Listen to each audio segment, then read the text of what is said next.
നമസ്കാരം. Raf talk ഫുട്ബോളിലേക്ക് അവർക്കും സ്വാഗതം. ചെറിയ ഫിറ്റ്നസ് പ്രശ്നങ്ങൾ കൊണ്ട് കാർലോ അഞ്ചലോട്ടി നെയ്മർ ജൂനിയറെ ബ്രസീലിയൻ സ്ക്വാഡിൽ നിന്ന് ഒഴിവാക്കിയല്ലോ.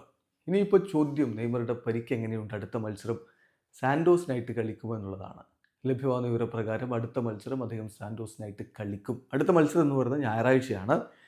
ഞായറാഴ്ച ഫ്ലൂമിനൻസിനെതിരെയാണ് സാൻഡോസിൻ്റെ മത്സരം. ഇന്ത്യൻ സമയം പറയുമ്പോൾ തിങ്കളാഴ്ച പുലർച്ചെ 12:30 ഈ കളി.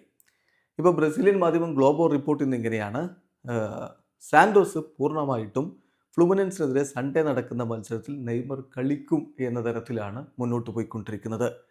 നെയ്മർ ടീമിൻ്റെ റെസ്റ്റ് ഡേയിൽ പോലും ട്രെയിനിങ് നടത്തിക്കൊണ്ടിരിക്കുകയാണ്. അദ്ദേഹത്തിൻ്റെ മസിൽ സ്ട്രെങ്തനിങ്ങും മറ്റു കാര്യങ്ങളുമൊക്കെ പ്രൈവറ്റ് ജിമ്മിൽ അദ്ദേഹം നടത്തിക്കൊണ്ടിരിക്കുന്നു. അതോടൊപ്പം തന്നെ ട്രെയിനിങ് സെൻറ്ററിലും അദ്ദേഹം ട്രെയിനിങ് നടത്തിയിട്ടുണ്ടായിരുന്നു. തേഴ്സ്ഡേയും ഫ്രൈഡേയും അദ്ദേഹം ഇങ്ങനെ തൻ്റെ ഫിസിക്കൽ ഫിറ്റ്നസ് ബൂസ്റ്റ് ചെയ്യുന്നതിന് വേണ്ടിയിട്ട് നേരത്തെ ഇങ്ങനെ ചെയ്തിട്ടുണ്ടായിരുന്നു. അതുപോലെ തന്നെ അദ്ദേഹം വീണ്ടും ഇപ്പോൾ റെസ്റ്റ് ഡേയിൽ അടക്കം ചെയ്തുകൊണ്ടിരിക്കുകയാണ്. സോ സാൻഡോസ് പ്രതീക്ഷിക്കുന്നത് അടുത്ത മത്സരത്തിൽ അദ്ദേഹം കളിക്കും. അതായത് പുതിയ കോച്ച് വൈവോഡ എത്തിയിട്ടുണ്ട്. അദ്ദേഹത്തിൻ്റെ കീഴിലുള്ള ആദ്യ മത്സരമാണ് ഫ്ലൂമിനൻസിനെതിരെ അടുത്ത കളി. ആ കളിക്ക് നെയ്മർ ഉണ്ടാകും എന്ന് തന്നെയാണ് സാൻഡോസ് ഇപ്പോൾ എക്സ്പെക്റ്റ് ചെയ്യുന്നത്. വീഡിയോ അവസാനിക്കുന്നു. ഫുട്ബോൾ ലോകത്ത് കൂടുതൽ വിശേഷങ്ങളുമായി റാഫ് ടോക്സ് എത്താം.